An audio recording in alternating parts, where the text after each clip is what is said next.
Bonjour à toutes et tous. Merci de m'avoir invité à participer à ce moment que j'estime très important, puisque, comme le savent les gens qui m'ont déjà rencontré, la maternelle est au cœur de mes préoccupations et une maternelle qui vise à donner la chance à tous les élèves est vraiment ce qu'il y a ce qui guide, je dirais, mon travail au quotidien de formatrice et de chercheuse. Donc aujourd'hui, je viens pour vous parler plus spécifiquement du jeu et du rôle du jeu dans les apprentissages qui me semblent prioritaires ou fondamentaux dans le sens de fondateur de la scolarité des enfants, tout en sachant qu'évidemment le jeu n'est qu'une partie de ce qui se fait et ce qui devrait se faire dans une école maternelle, mais une partie essentielle et nécessaire. Donc, si je reviens un petit peu en arrière, ça fait maintenant de nombreuses années qu'avec mon équipe, on se questionne et on cherche à identifier les apprentissages qui seraient fondateurs de la scolarité. Hein.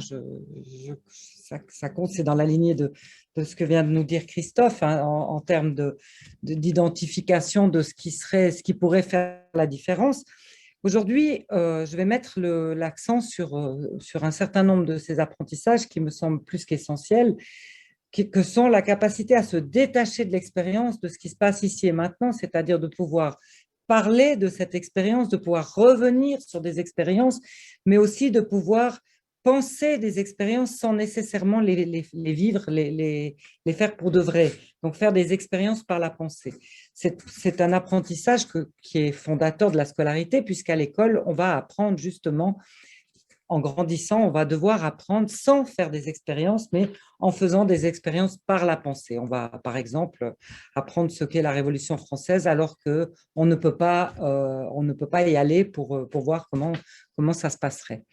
On va aussi apprendre, c'est du même ordre, hein, à prendre de la distance par rapport à la perception, c'est-à-dire à ne plus nécessairement réagir à ce qui se passe autour de moi, mais à pouvoir décider par la pensée de transformer ou de porter un regard différent sur le monde et sur ce que me renverraient mes perceptions premières. C'est notamment ce qui va être nécessaire quand on aborde des disciplines scolaires où on va nous demander de regarder le monde selon un certain cadre, avec certaines lunettes qui sont propres aux disciplines scolaires. On ne va pas regarder la pomme de la même manière si on met les lunettes de l'artiste qui veut la dessiner que si on met les lunettes du biologiste qui veut reproduire le fruit. On va regarder d'autres choses et donc on va devoir se distancier de cette perception. À l'école aussi, on va nous demander d'être capable de guider nos processus de pensée, donc de pouvoir porter notre attention sur ces processus de pensée. Et enfin, on le sait aussi depuis très longtemps, hein, Piaget le disait déjà, que ce qui compte, ce n'est pas de réussir, mais c'est bien de comprendre les raisons de mes performances, c'est-à-dire les conséquences des actions ou de mes actions. Donc, je vais centrer mon approche sur ma question sur le jeu autour de ces apprentissages-là, dans le sens que un certain type de jeu, le jeu que j'appelle le jeu de faire semblant, je dirai tout à l'heure pourquoi, est le lieu privilégié du développement de ces différentes compétences. Alors, si je mets l'accent sur le jeu aussi, c'est parce que de nombreux travaux nous ont montré que ce jeu de faire semblant dans lequel les enfants inventent des histoires, des scénarios et jouent des rôles, avait terriblement décliné entre les années 50 et les années 2000 en termes de qualité et de quantité. Alors, c'est des travaux qui ont été menés principalement en Russie, aux États-Unis ou au Canada. Peut-être que ce n'est pas le cas en France ou en Suisse, mais on observe aujourd'hui des enfants qui jouent à 6-7 ans, un peu comme des enfants jouaient à 3 ans dans les années 50. Donc, on voit quand même qu'il y a un déficit dans le développement du jeu des enfants. Alors, comme le disait Vygotsky, comme l'a rappelé Christophe Joanniot tout à l'heure, le tout jeune enfant va développer, va investir les apprentissages selon son propre programme, c'est-à-dire que le jeu est un endroit privilégié pour ce genre d'activité, puisque c'est lui qui décide ce qu'il va investir. Mais évidemment, il va investir en réaction ou en en dialectique avec ce qui lui est proposé dans son environnement. On ne décide pas à quel âge un enfant va marcher ou va parler, mais néanmoins, c'est bien parce qu'on lui parle et qu'on lui parle souvent et de manière riche qu'il va pouvoir développer un langage riche à son tour. Donc, c'est plutôt le moment qui est discutable, mais par contre, évidemment, l'environnement va jouer un rôle fondamental sur la nature de ce que l'enfant va investir. Ça, c'est jusqu'à 3 ans. À partir de 3 ans, il va falloir que progressivement, il apprenne à investir aussi des apprentissages qui sont de l'ordre du programme de l'école, puisque à partir de 7 ans, il devrait être capable de suivre, de s'investir dans des apprentissages qui lui sont imposés. Alors, un dernier élément par rapport au jeu, évidemment, pour que ce jeu se développe de manière intéressante, il faudrait que les enfants puissent jouer à terme, je dirais en moyenne section ou en grande section, pendant 1 heure d'affilée, parce que le jeu devient porteur quand les enfants sont capables d'investir des jeux longs, des scénarios longs qui se construisent, qui se négocient, qui se répètent, qui se testent de différentes manières. Et donc, si les moments de jeu sont très courts, ça ne va pas être possible. Donc, dans ma perspective, je suggère aux enseignants maternels d'offrir jusqu'à 1 heure de jeu à l'entrée en classe le matin. Mais évidemment, ce n'est pas du jeu toute la journée non plus. Alors, qu'est-ce que… Oui, je n'ai pas le temps de passer ça, je vais sauter ça parce que le temps va plus vite que ce que je voulais. Donc, qu'est-ce que le jeu Je l'appelle jeu de faire semblant, les anglophones parlent de pretend play. Certains appellent ça jeu symbolique, je n'ai pas le temps d'expliquer pourquoi, c'est peut-être pas le bon terme. J'ai eu parlé de jeu libre pour essayer de faire la différence entre ce jeu de faire semblant et les jeux de règles ou les jeux structurés qui sont proposés. Ce n'est pas un jeu libre puisque le jeu va être dépendant de l'environnement, du contexte, du temps, de l'espace ou du matériel qui est mis à disposition. Donc aujourd'hui, je préfère la notion de jeu de faire semblant parce qu'elle reflète bien l'idée que c'est une situation imaginaire que construisent les enfants, seuls ou avec l'adulte d'ailleurs, une situation imaginaire dans laquelle ils vont négocier, adopter, interpréter des rôles. Et ils vont s'appliquer les règles qui correspondent aux rôles qui se sont attribués. Alors, ils vont jouer par exemple au docteur, on dira que je suis le docteur et que toi tu es le malade. Eh bien, le malade, ce n'est pas lui qui décide le traitement, c'est le docteur qui va le faire. Ou si on joue à papa-maman et que tu es le bébé, eh bien, le bébé reste par terre, il est à 4 pattes, il ne peut pas parler. Donc, on va voir comment les enfants s'entraînent dans ces scénarios à respecter, à négocier et à mieux saisir les différentes règles qui correspondent aux différents rôles. Ce qui est fondamental dans ce jeu-là, c'est la dimension imaginaire. C'est que la situation, elle est pour de faux, elle est pour semblant. Et c'est ce pour de faux, c'est ce pour semblant qui va permettre à l'enfant de faire des choses, d'éprouver des choses et de développer des capacités qu'il ne pourrait pas faire dans une situation pour de vrai. Donc, le jeu va lui permettre de se détacher justement de l'ici et maintenant et de la réaction ou de la perception immédiate, puisque dans le jeu, il va commencer à agir en fonction de sa pensée, en fonction de ce qu'il souhaite mettre en œuvre dans son jeu. Le tout petit, jusqu'à 3 ans, il peut faire semblant, mais il va faire semblant de manière extrêmement canonique.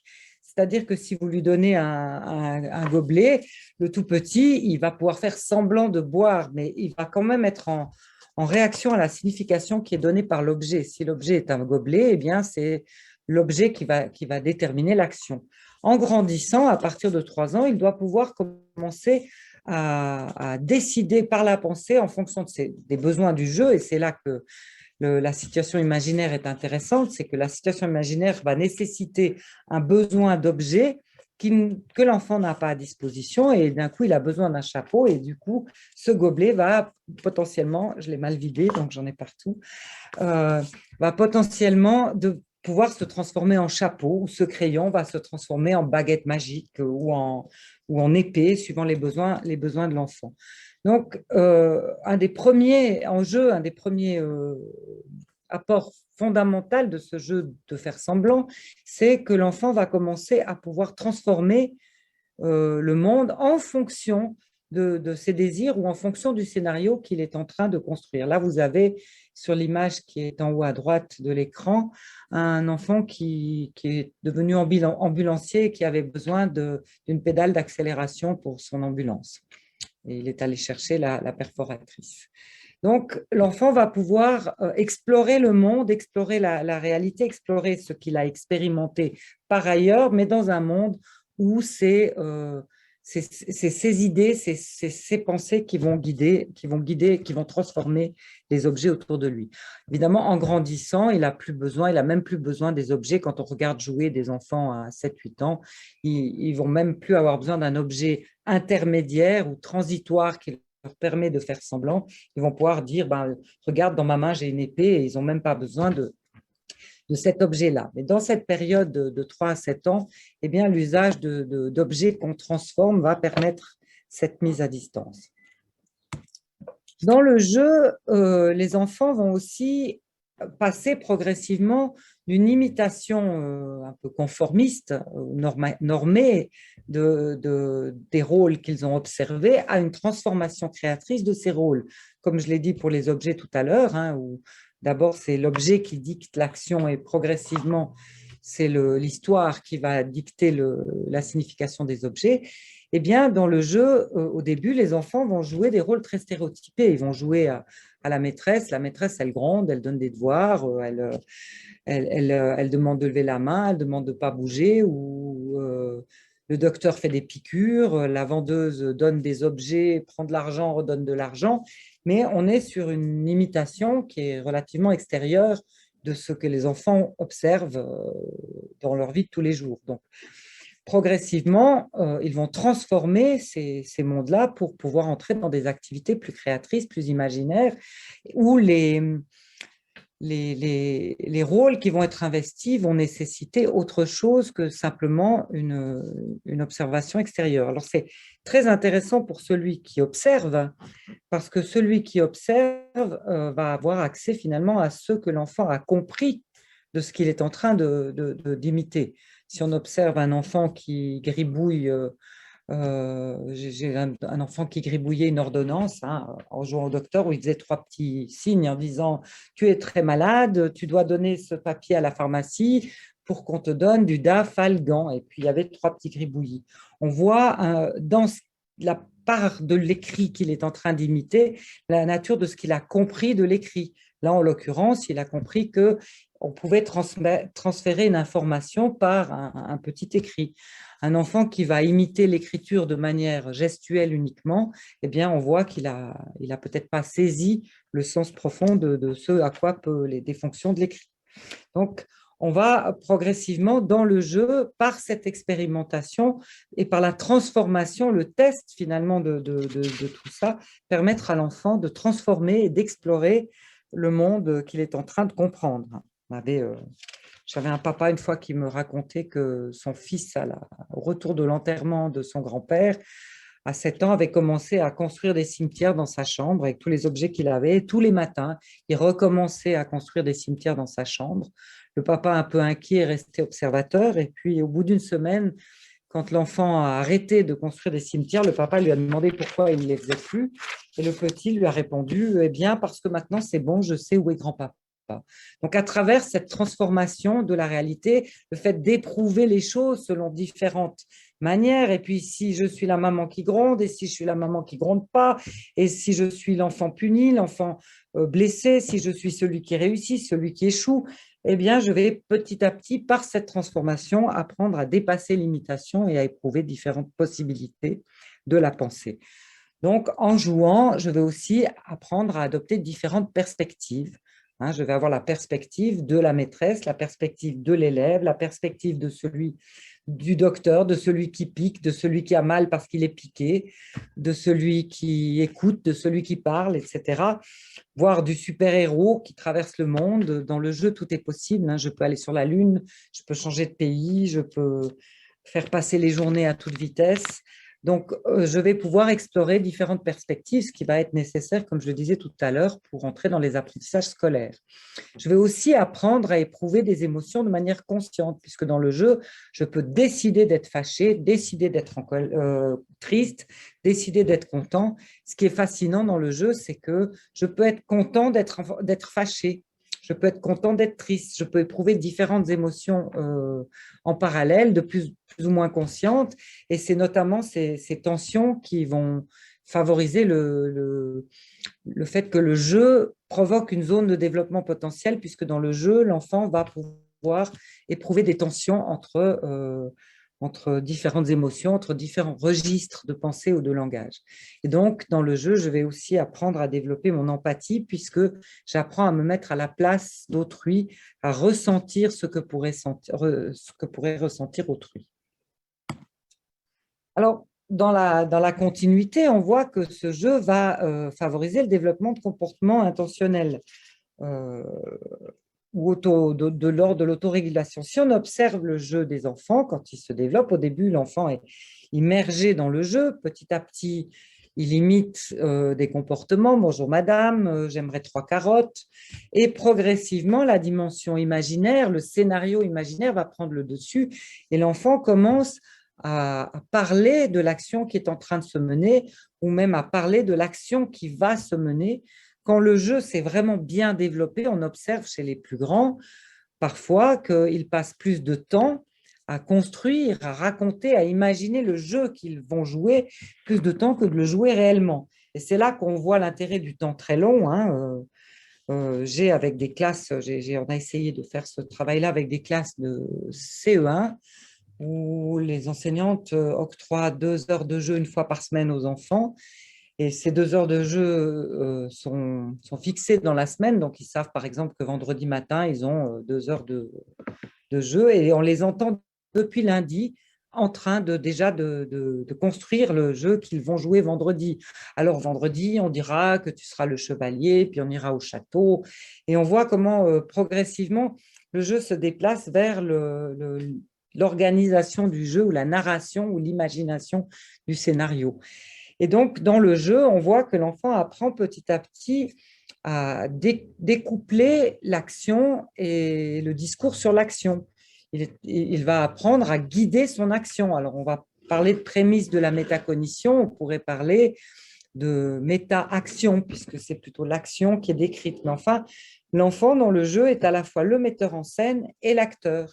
Et maintenant, on dira qu'on va aller dans la forêt et qu'on va rencontrer des monstres, et puis on arrive dans la forêt, et puis là, on dira que là, toi, tu es devenu le monstre, et on voit comment il joue sur ces deux registres, ce qui fait que, contrairement à certains dangers du monde virtuel, où les enfants pourraient confondre virtuel et réel, dans le jeu, les enfants ne confondent jamais la dimension imaginaire et la dimension réelle, puisqu'ils comprennent très vite que c'est eux qui décident justement d'entrer ou de sortir de ce monde imaginaire. Et ils sont tout le temps, plus le jeu se développe, plus ils arrivent à entrer et sortir du jeu, à jouer par moments et à raconter ce qui va se passer.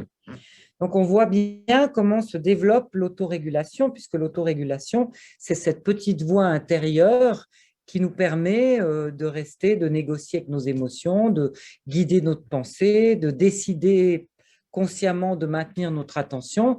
Eh bien, cette petite voix intérieure, elle commence à se travailler dans le jeu quand on commence à dire à haute voix ce qui se passe, ce qui s'est passé, ce qui va se passer. Là, on a de nombreux travaux qui nous montrent que les enfants qui arrivent à s'investir, enfin, il y aurait une corrélation forte entre les enfants qui arrivent à s'investir dans des jeux d'au moins 1 heure à plusieurs, donc dans des scénarios qui durent avec des rôles, voire qui même peuvent jouer différents rôles.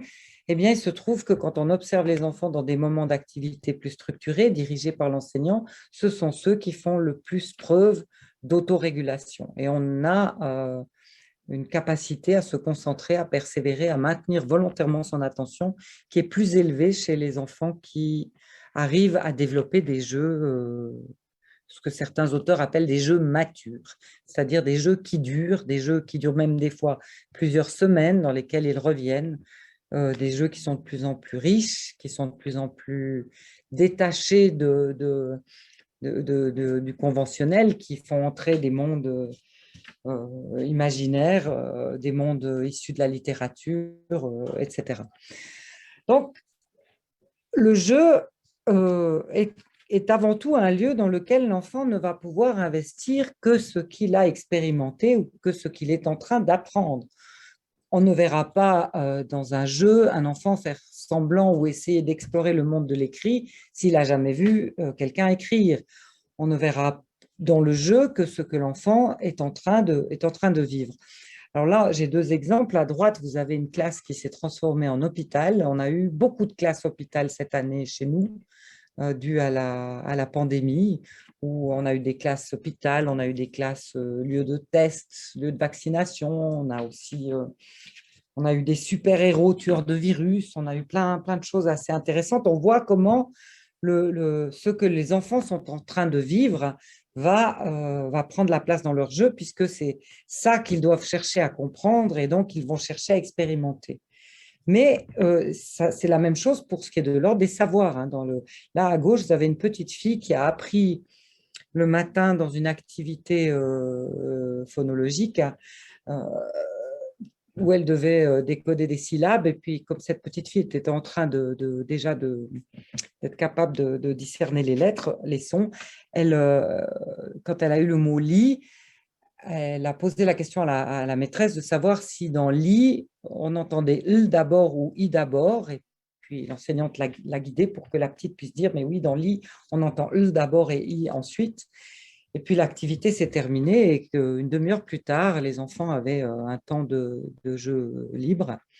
Et cette petite est allée s'entraîner à écrire le mot qu'elle venait de comprendre le matin. Donc on voit bien qu'il y a quelque chose de l'ordre aussi de l'enfant, dans ces moments de jeu, va pouvoir explorer, expérimenter ce qu'il est en train d'apprendre, ce qu'il est en train de comprendre.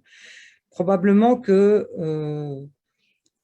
on sous-estime l'importance de ces temps où les enfants peuvent juste explorer ce qu'ils sont en train de s'approprier.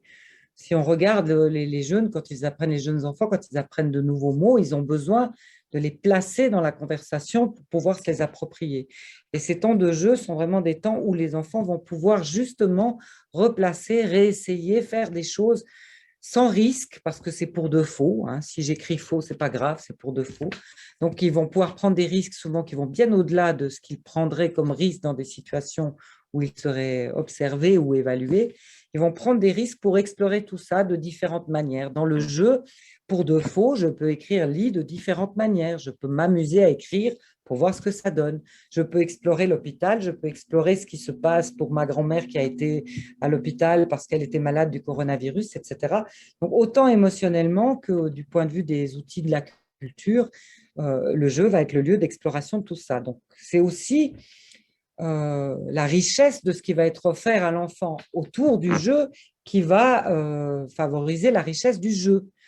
Pour revenir à cette idée de l'enfant qui explore son propre programme, eh bien, il va choisir d'explorer selon son propre programme, disait Vygotsky, un certain nombre de savoirs ou d'outils de la culture, mais parce qu'on les lui propose, parce qu'on lui permet d'en prendre connaissance, il ne va pas pouvoir inventer ou découvrir tout seul des langues, des outils comme la comptine numérique. C'est bien parce qu'à un moment donné, on travaille avec lui cette comptine que dans le jeu, il va peut-être l'explorer.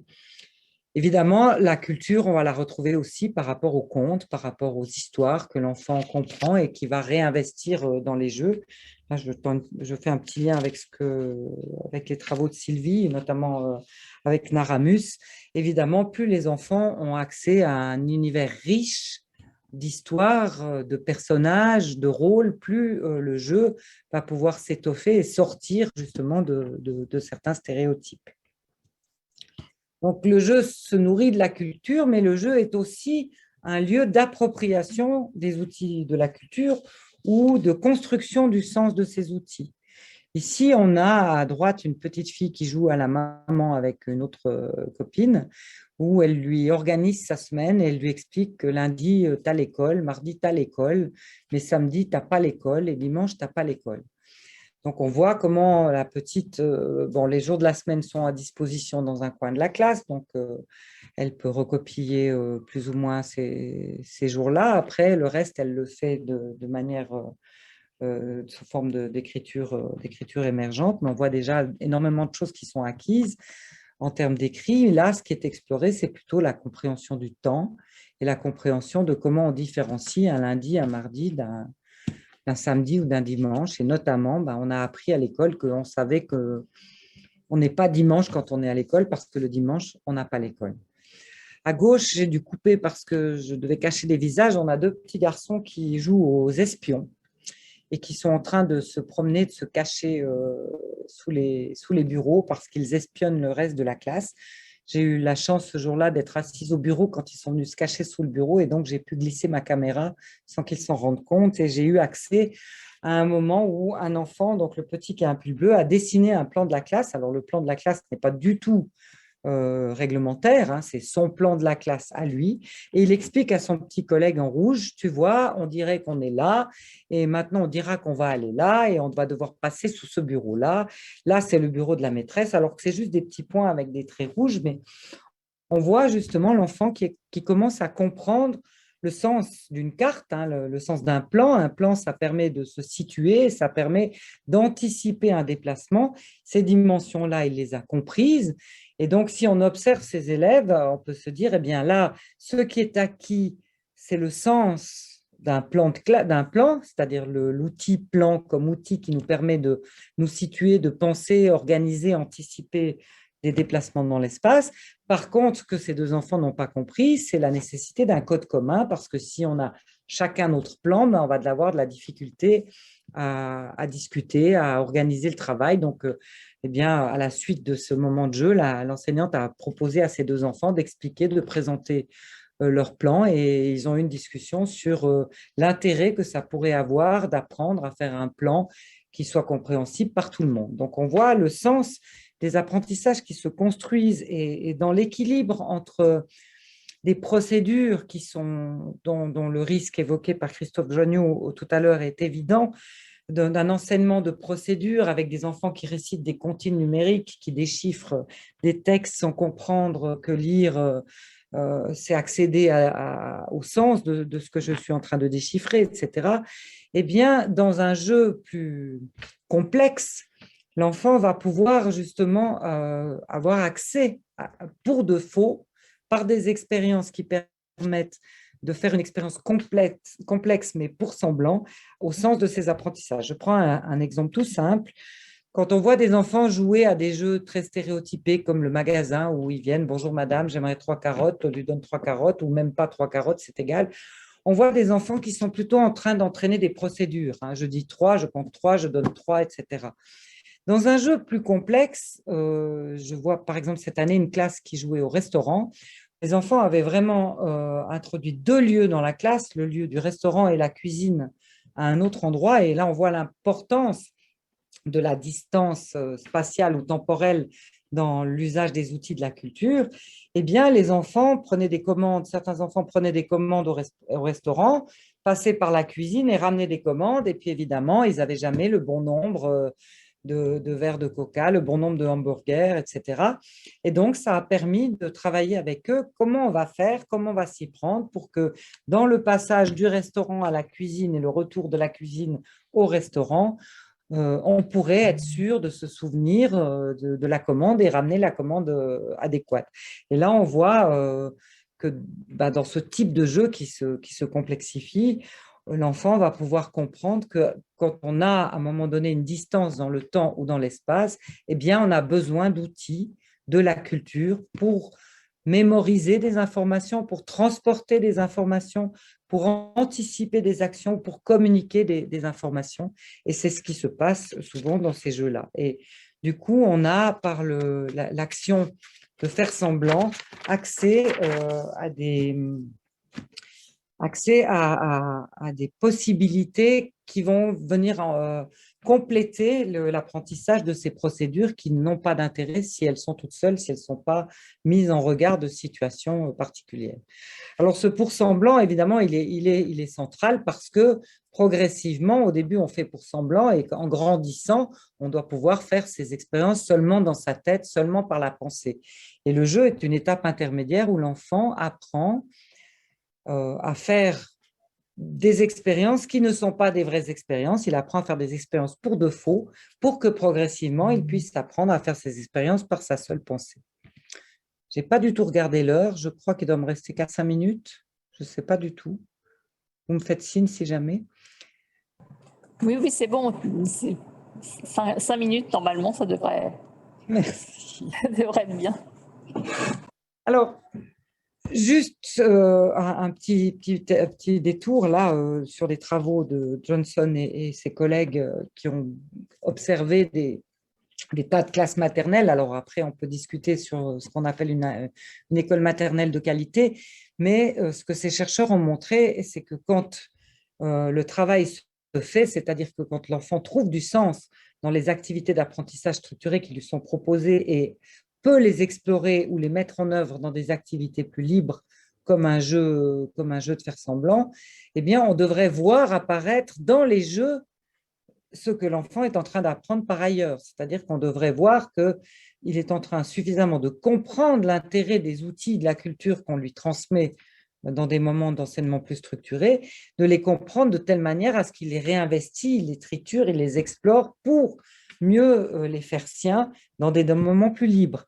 Et à l'inverse, l'enseignant qui observe ces moments de jeu avec des lunettes qui lui permettent d'identifier les savoirs qui émergent ou les outils de la culture qui pourraient être le bon moment de présenter aux élèves, eh bien, va pouvoir organiser le travail de la classe dans les prochaines semaines peut-être un peu différemment.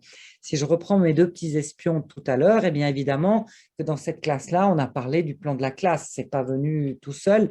Et les enfants l'ont exploré dans le jeu des espions. Maintenant, ce qui est intéressant, c'est de prendre acte de ce que les enfants ont compris dans l'usage d'un plan en jouant aux espions pour les amener vers l'autre dimension fondamentale d'un outil culturel comme le plan, c'est-à-dire la notion de code commun. Et on a ces deux dimensions, hein, le sens et le code commun. Et je pense que le jeu est un lieu assez privilégié, ce n'est pas le seul, mais pour participer à la construction du sens, alors que par ailleurs, on apprend le code commun, c'est ce qu'on fait quand on apprend à réciter une comptine, mais qui n'a pas d'intérêt tout seul, isolé du sens. Alors, euh, j'en ai loupé un, oui. Le jeu crée par lui-même une zone de développement potentiel. Alors, c'est une particularité que Vygotsky a explorée plutôt vers la fin de ses travaux. Si c'est l'enseignement et le guidage par l'adulte qui crée la zone de développement potentiel chez l'enfant un peu plus grand, en 3 et 7 ans, le jeu lui-même crée une zone de développement potentiel parce que, comme je le disais tout à l'heure, c'est un lieu de tension où l'enfant est à la fois l'acteur et le metteur en scène, où l'enfant peut être à la fois content d'être fâché, où il peut changer de rôle, où il peut transformer, expérimenter les choses de manière différente, sans risque, parce que c'est pour de faux. Alors, faire semblant, c'est un apprentissage qui est fondamental, qui ferait partie, que j'aurais pu ajouter aux premiers éléments d'apprentissage fondamentaux que j'ai explorés tout au début. C'est-à-dire que c'est la capacité à adopter un rôle ou adopter une autre perspective. Je regarde à un moment donné une pomme différemment parce que je fais semblant d'être un biologiste ou je fais semblant de la regarder comme un peintre et du coup, je vais regarder différemment. Faire semblant, c'est aussi faire des expériences par la pensée. Et à l'école, on va me demander, à l'école primaire ou à l'école secondaire, on va demander tout le temps de faire confiance à l'expérience d'autres, de faire des expériences uniquement par la pensée pour pouvoir construire des connaissances. Et donc, chez l'enfant, chez le jeune enfant, se faire semblant ou ces expériences pour de faux, elles passent encore par l'action. Et puis, se faire semblant, eh ben, il va être requis aussi dans les postures qui sont attendues des élèves, hein. On demande à un enfant, par exemple, de raconter ses vacances. Il croit qu'il doit raconter ses vacances.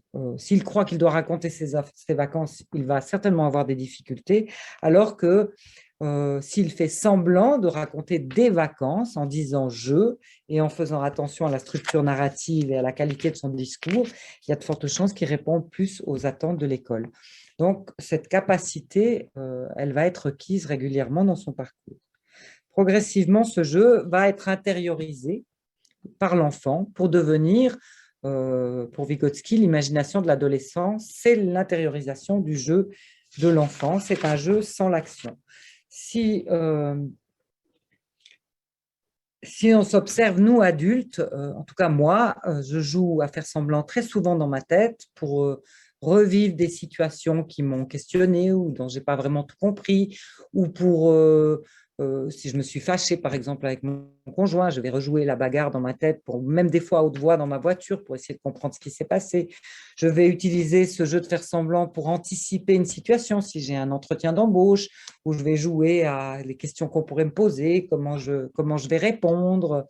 Je vais aussi faire semblant, par exemple, bêtement, quand je dois préparer une conférence comme celle d'aujourd'hui, où je peux être en train de me promener puis me dire, je fais semblant que je suis déjà en train de vous parler, comme ça je m'entraîne, je réfléchis à ce que je pourrais faire. Donc on voit bien que ce jeu de faire semblant devient réellement un outil de ma propre pensée, un outil qui me permet de comprendre, d'anticiper et aussi de m'autoréguler. En conclusion, eh bien, là, je me réfère au travail, il me manque, j'ai enlevé le slide, tant pis. En conclusion, eh bien, on voit bien qu'on retrouve ce que Vygotsky dans un très beau texte sur le jeu, qui va d'ailleurs paraître en français cet automne. Un très beau texte sur le jeu explique dans le jeu, un certain nombre de gains développementaux vont pouvoir se développer de manière plus puissante, comme la capacité à agir par la pensée, l'imagination, la négociation-régulation avec ses propres émotions, mais aussi le début des capacités d'abstraction, puisqu'il y a cette distance par rapport aux objets. Merci pour votre écoute.